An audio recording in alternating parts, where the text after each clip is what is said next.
Working on your suspension setup is one of the best ways to improve how your bike rides. We caught up with some of the best riders in the world to find out how they get more from their suspension.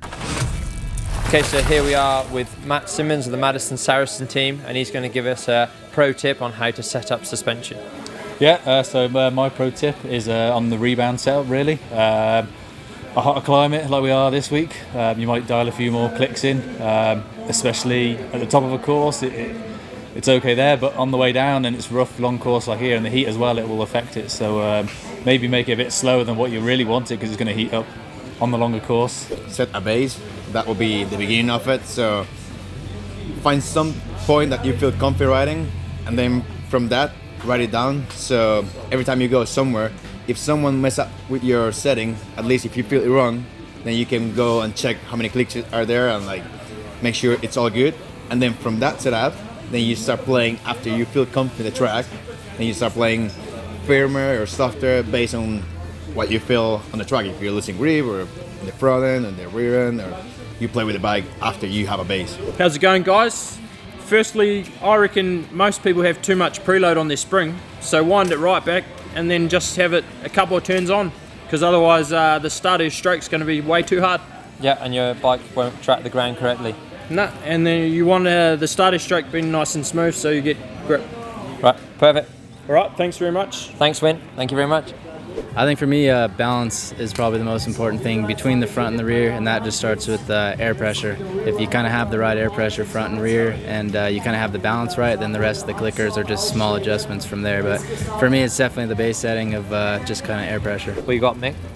The important thing is sag for me, and then it depends on what kind of trails you're riding, and that's whether you're on a trail bike or downhill bike. If you have steeper trails, then obviously you need a bit more sag in the rear compared to the front. And yeah, make sure you got a good balance. Make sure you're sitting neutral on your bike as you ride. If you're riding down a steep trail and you feel like all your weight's on your hands, you're just going to get tired. And if you feel like there's no weight on the front wheel, then you're going to lose traction. So it's really getting that kind of dynamic between having the right pressure and the right balance on whatever pitch trail you're on. So basically for my downhill bike, I like my setup to be pretty hard up the front. I like it to, I focus more on like the small bumps at the start, and then for the big high compressions I like it to ramp up. And then my rear suspension I have quite soft, so my back sticks to the ground a lot. For me, I think the most important part is making sure the bike's balanced, so trying making the front suspension and the back suspension work kind of similar when you're riding. So I think probably checking the sag, it sounds kind of basic, but it's quite easy to forget. So making sure the sag's kind of similar front and back, and then hopefully when you're riding, it should stay level. You know, when you're hitting bumps, the front won't be diving on the back, won't be sitting down. So that's it for our pros suspension tips. And if you have a question that you would like us to ask a pro, please leave your suggestions in the comments down below.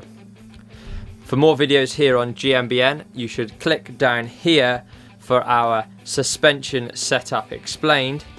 And if you click up here, you can get to our Ask the Pros what they would be doing if they were not a professional mountain biker.